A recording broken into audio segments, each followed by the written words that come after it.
Hi, I'm Valeria, and I've been crushing it in real estate for the past 5 years. Just landed my dream car last month, a sleek black Tesla Model 3. Should have known it would attract the wrong kind of attention, especially from my sister's deadbeat husband. Come on, just for a quick spin. I've never driven one of these before.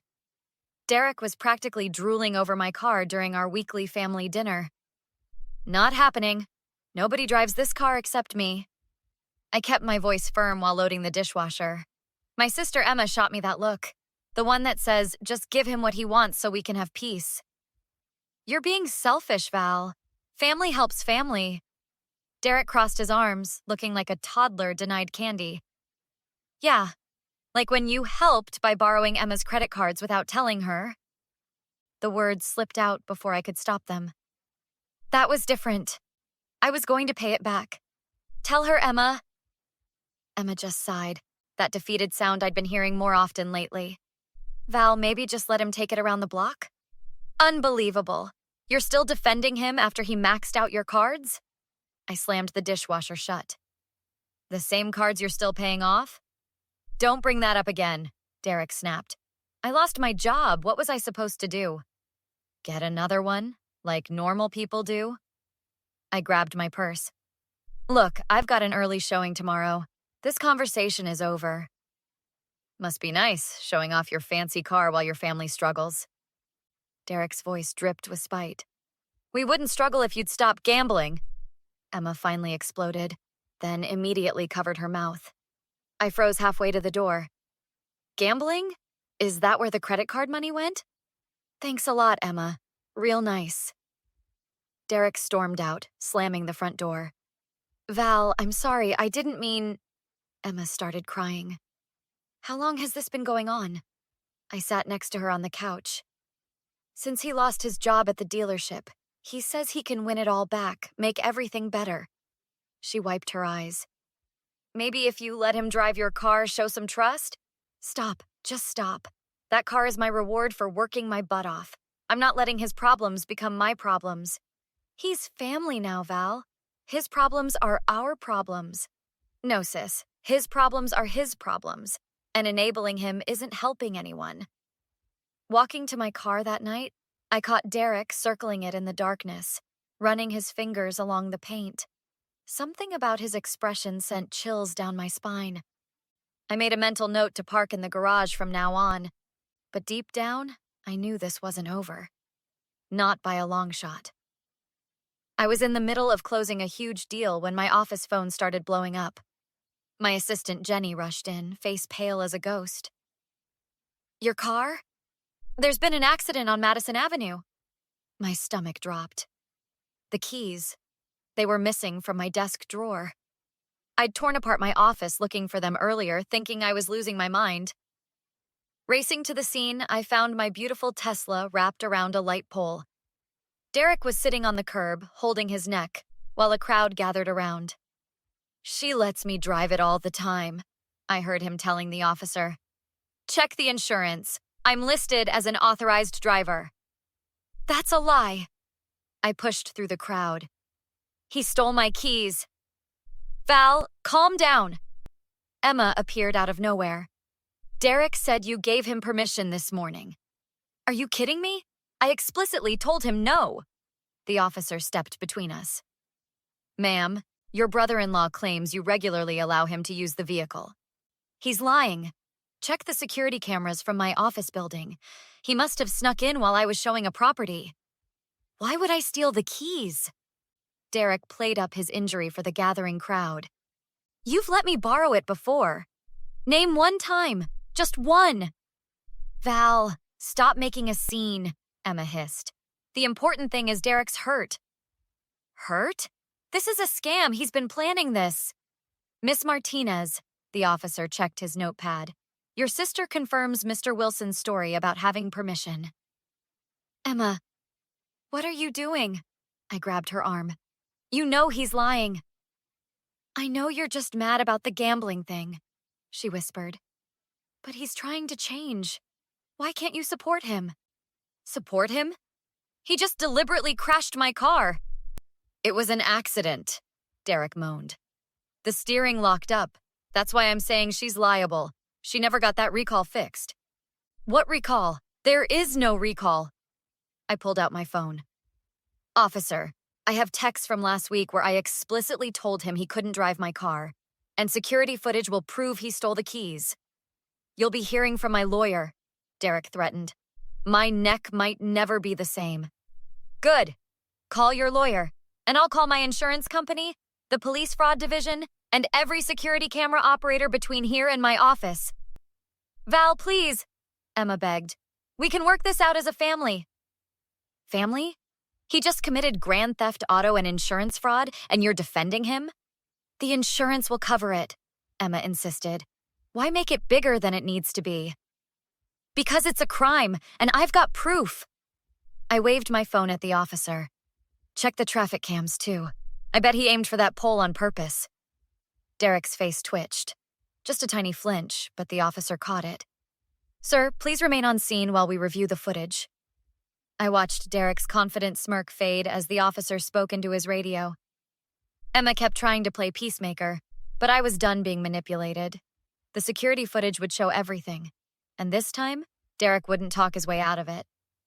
The insurance investigator, Maria, spread out a stack of files across my kitchen table 3 days after the crash. Your brother-in-law has quite the history, Miss Martinez. 3 accidents at his previous address, all with insurance payouts. See, Emma? I told you this wasn't his first rodeo. I watched my sister's face crumble as she flipped through the papers. But these are all from before I met him. Emma's hands were shaking. That's not all. Maria pulled out more documents. He's got 6 maxed-out credit cards, 2 pending lawsuits from online gambling sites, and a lien against your house that you probably don't know about. What lien? He said he paid off our mortgage. My coworker Taylor cleared her throat from the doorway. I saw him going through your desk last Tuesday, Val. He said you asked him to grab some paperwork, but something felt off. That's the day my spare key fob went missing. I turned to Detective Chen, who'd been quietly taking notes. We pulled his phone records, Chen said. Multiple calls to accident injury lawyers in the weeks before the crash. Plus, the traffic cam footage shows him accelerating into that pole. He planned this whole thing? Emma whispered. Classic insurance fraud setup, Maria nodded. Stage an accident, claim injury, sue for damages. But he got sloppy this time. I found these in his browser history. Chen showed us screenshots. How-to videos about Tesla's autopilot system, articles about insurance settlements. There's more, Taylor added. He came by the office at least 3 times last week, always when Val was out showing properties. The security guard thought he was her client. Emma suddenly stood up, face white. The gambling debts. He said they were paid off, said he was done with all that. Emma, honey. I reached for her hand. No, I trusted him, defended him, even lied to the police for him. She whirled on Maria. Can I press charges too? For the lien and credit fraud? Absolutely. Do it. Do all of it. Emma's voice was steel. I want everything on record. Mrs. Wilson, Detective Chen leaned forward, we'll need your official statement about the gambling and financial deceptions. You'll get it. Every detail. Emma grabbed her phone, started scrolling. Here, screenshots of him transferring money from our joint account. He said it was for home repairs. This is exactly what we need, Maria nodded. Between the crash footage, office security videos, phone records, and financial paper trail. Don't forget this. I pulled up my texts. He actually sent me a message right before the crash. Last chance to hand over the keys nicely. Timestamps perfect. That's threat documentation. Chen photographed my phone. Adds intent to the grand theft auto charge. I can't believe he thought he'd get away with this. Emma was still going through her phone. Look, fake payment confirmations he sent me. Said the gambling sites were paid off. Emma, I started. Don't apologize for being right about him. I should have listened sooner. She looked at Chen. What happens now? Now? The detective closed his notebook. Now we bring him in. And this time, he won't talk his way out.